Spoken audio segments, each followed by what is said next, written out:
देखो, लोगों को क्या लगता है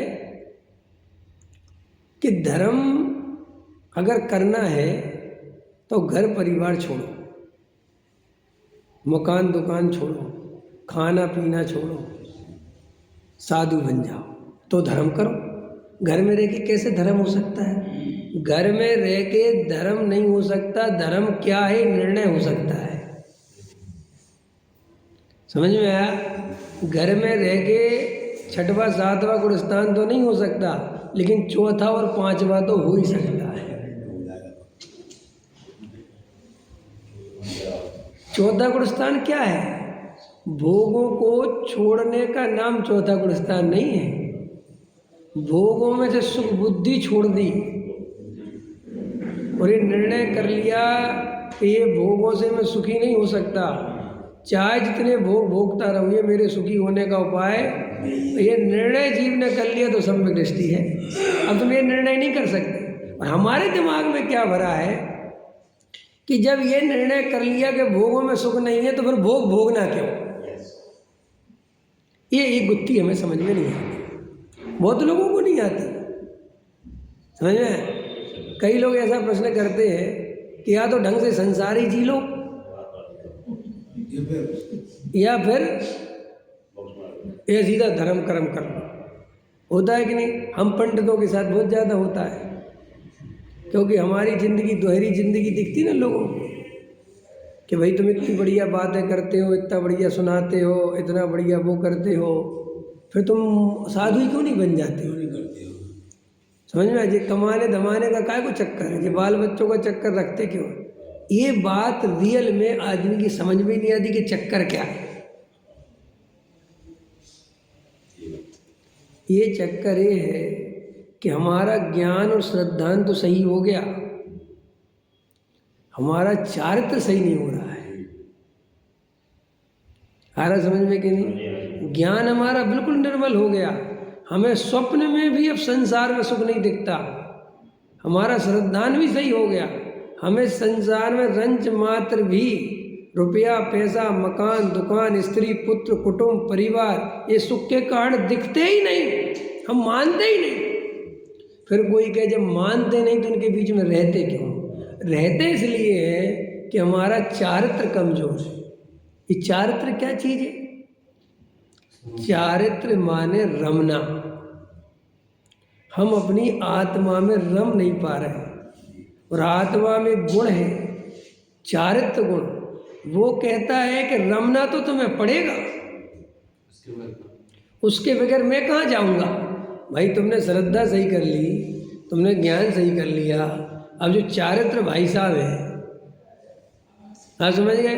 जैसे तुमने बड़े बेटे की शादी कर दी, दूसरे नंबर के बेटे की शादी कर दी, जो सबसे छोटा है वो कहाँ जाए?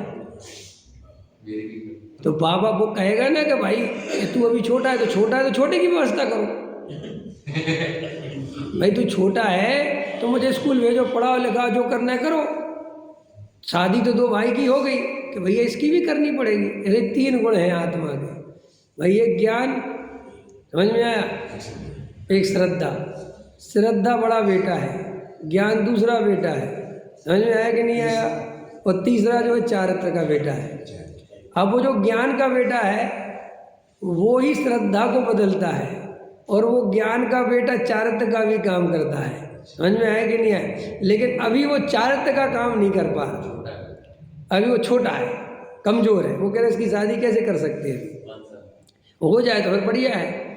अब ऐसे ही आत्मा में हमें श्रद्धान तो हुआ, ज्ञान हुआ, निर्णय हुआ, लेकिन चारित्र की हमारी स्थिति ऐसी है कि हम आत्मस्वरूप में स्थिर नहीं हो पाते। तो आत्मस्वरूप में स्थिर नहीं होते तो वो चारित्र नाम का गुण कहीं ना कहीं तो लगेगा, तो उसका लगने का नाम है घर गृहस्थी विषय भोग पंच इंद्रिय के भोग। इसलिए ज्ञानी उनका त्याग नहीं कर पाता। समझ में आया?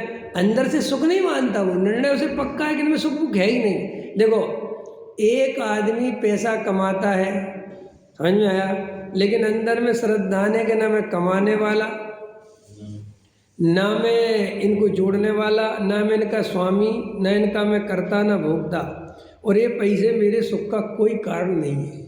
ये व्यवस्था वर्तमान में उदय जन ऐसी बनी है कि मैं अपने स्वरूप में स्थिर हो नहीं पा रहा और मेरी परिणति बाहर जा रही है, तो ये राग आए बिना रह नहीं रहा। तो उसमें पैसे का राग, मकान का राग, घर का राग, परिवार का राग आ रहा है, लेकिन ये सब मेरे दुख का ही कारण है, मेरे सुख का कारण बिल्कुल भी। तो इससे इस श्रद्धान के कारण वो जीव सम्यक दृष्टि रहता है और उसको कर्म बंध नहीं होता। कर्म बंध होता है एकत्व से, मान्यता से, श्रद्धान से, जो हमें हो रहा है। हम लोग सोच रहे हैं कि हम घर गृहस्थी में रह रहे, संकल्प विकल्प कर रहे, भोगों में जा रहे, रुपया पैसा मकान दुकान सोच रहे, इसलिए हमें कर्म बंद हो रहा होगा। आचार्य कहते नहीं, ये तुम्हारा सोचना विचारना ये सब ज्ञान का काम है। समझ में आया? पर द्रव्य का राग आना ये चारित्र का काम है, इसमें श्रद्धा का कोई लेना देना नहीं है। और असली बंद होता है श्रद्धा से,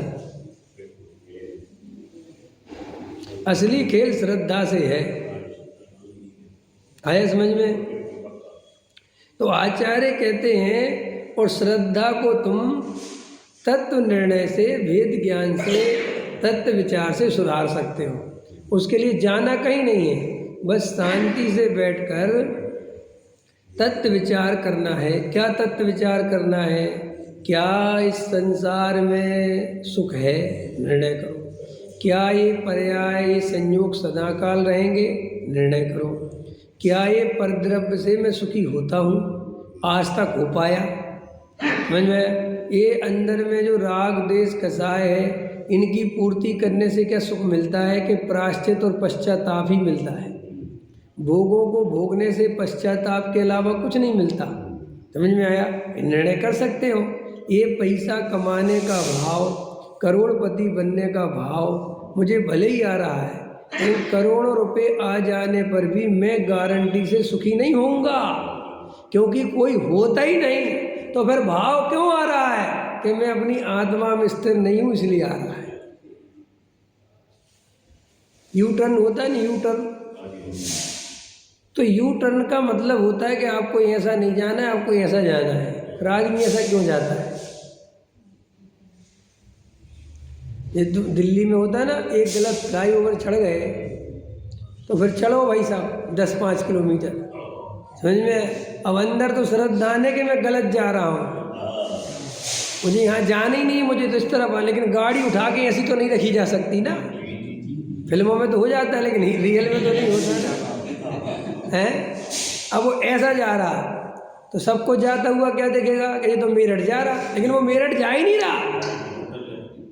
वो तो भाई साहब लौट के उसको कट देख रहा है कि कट मिले तो मैं अपना वापस जो है इधर आऊँ। ऐसे ही सम्यक दृष्टि तो मैं लगता है कि भोगों में जा रहा है, संयोगों में जा रहा है, वो जा ही नहीं रहा। वो तो कट देख रहा है कि अपने स्वरूप में आऊँ तो सब छूटे, रास्ता देख रहा है वो तो। और तो मैं देख रहा है कि नहीं, वो तो जा रहा है, नहीं समझ में आया? और अब आदमी जा ही रहा है तो गाड़ी तो जैसे चलाता है वैसे ही चलाएगा, लेकिन उसके अंदर एक बारीक नज़र जाग गई, उसके अंदर एक चेतना जागी हुई है। गाड़ी सीधी चलाएगा, बिल्कुल एकदम 100 की स्पीड से भी चलाएगा। ऐसा नहीं कि भाई टर्न लेना है तो 10 की चलाएगा, वो चलाएगा बड़ा एकदम बड़ा, क्योंकि उसको पता है कि 20 किलोमीटर तक है ही नहीं कुछ, पक्का पता है। ऐसे ही ज्ञानी को पता रहता है कि जो वर्तमान का उदय है ये बता रहा है कि अभी 20-30 किलोमीटर तक कोई कट नहीं है। इसलिए आदिश्वर स्वामी से कहा कि शादी करोगे? पिताजी ने, तो उनको लगता था कि जी भैया सरवार सिद्धि से आए तीर्थंकर के जीव हैं, है कि नहीं? ये तो वैराग्यमय जीव है, कहाँ शादी वादी के चक्कर फंसेंगे। और उनसे कहा कि शादी करोगे? हाँ करेंगे, उसमें क्या है। तो बोले साहब हमने कुछ कन्या दी। हाँ हाँ सबसे करा दो। समझ में आया कि नहीं आया? तो उनके पिताजी तो घबरा गए कि ये हो क्या रहा है। समझ में आया कि अरे हो क्या रहा है। ज्ञान को 83 लाख पूर्व गृहस्थी का काल था उनका। अब वो 83 लाख पूर्व जिसको गृहस्थी में रहना है और वो 20-25-50 साल की उम्र में दीक्षा ले लेता तो होता क्या वहाँ।